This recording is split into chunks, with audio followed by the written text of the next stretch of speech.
नमस्कार। बड़ी खबर जो सामने निकल कर आई, बताते चले कि आर्टिकल 370 हटने के खिलाफ पिटीशंस यानी कि याचिकाओं पर जुलाई के महीने में हो सकती है सुप्रीम कोर्ट में सुनवाई। जी हाँ, चलिए आइए नजर डालते हैं पूरी खबर पर, थोड़ा विस्तार से ये खबर जानने की कोशिश करते हैं। जानकारी दे दे, जम्मू कश्मीर को लेकर आर्टिकल 370 को हटाने के खिलाफ याचिकाओं पर जुलाई में कॉन्स्टिट्यूशनल बेंच में सुनवाई हो सकती है और ऐसे में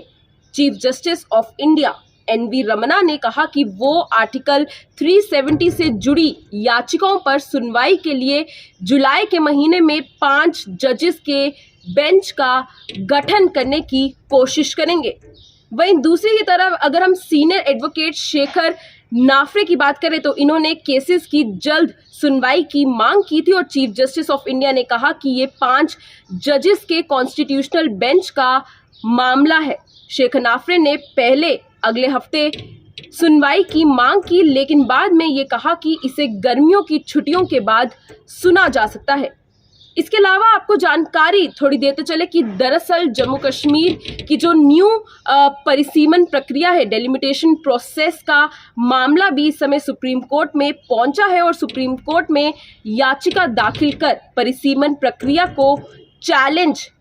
किया गया है। याचिका में परिसीमन यानी कि डेलिमिटेशन पर रोक लगाने की मांग की गई और जम्मू कश्मीर के निवासियों ने ही ये जो पिटीशन है वो फाइल की है।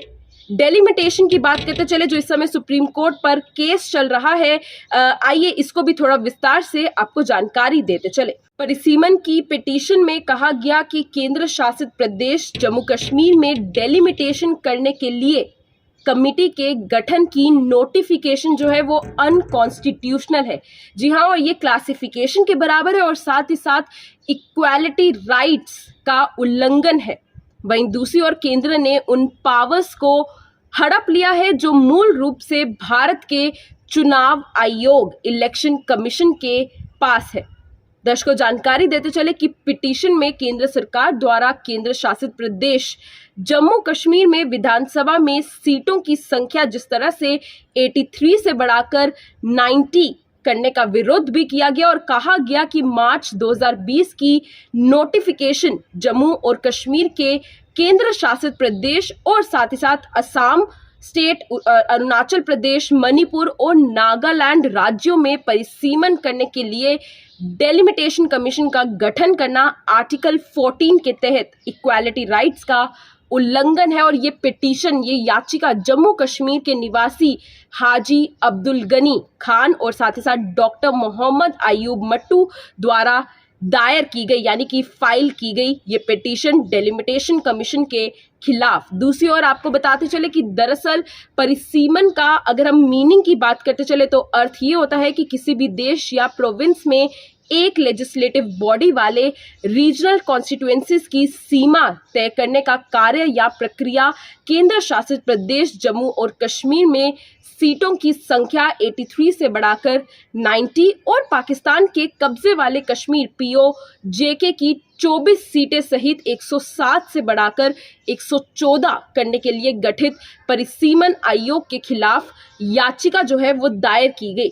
कोर्ट में जो आर्ग्यूमेंट्स इस पर दी गई थी वो ये थी कि परिसीमन की ये डिबेट केंद्र सरकार द्वारा जम्मू और कश्मीर रीऑर्गेनाइजेशन एक्ट 2019 के आर्टिकल 81, आर्टिकल 82, 170, 330, 332 और सेक्शन 63 के विपरीत है। पिटीशन में सवाल भी उठाया गया और सवाल ये था कि भारत के कॉन्स्टिट्यूशन के धारा 170 के प्रोविजंस के अकॉर्डिंग देश में अगला परिसीमन 2026 के बाद किया जाएगा,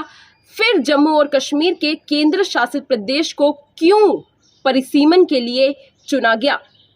दर्शकों, दूसरी ओर जो सीनियर एडवोकेट है शेखर नाफरे, उन्होंने चीफ जस्टिस से कहा कि केंद्र जम्मू और कश्मीर के यूटी में विधानसभा, असेंबली और लोकसभा क्षेत्रों को फिर से डिफाइन करने के लिए परिसीमन अभ्यास के साथ तेजी से आगे बढ़ा रहा है और इसीलिए केस की जल्द सुनवाई होगी। गौरतलब ये है कि 2019 में पिटीशंस को justice N V Ramana, justice Sanjay Kishan Kaul, justice R Subhash Reddy, justice B R Gavai और जस्टिस सूर्यकांत की कॉन्स्टिट्यूशनल बेंच को भेजा गया था। बेंच के मेंबर्स में से एक जस्टिस सुभाष रेड्डी इस साल जनवरी में रिटायर हो चुके हैं, जबकि चीफ जस्टिस ऑफ इंडिया भी अगस्त में रिटायर होने वाले हैं। इसलिए आपको बता दें कि चीफ जस्टिस को बेंच का पुनर्गठन करना होगा और हो सकता है कि पूरे मामले की सुनवाई जुलाई के महीने में की जाए, जब नई कॉन्स्टिट्यूशनल बेंच जो है वो बनाई जाएगी।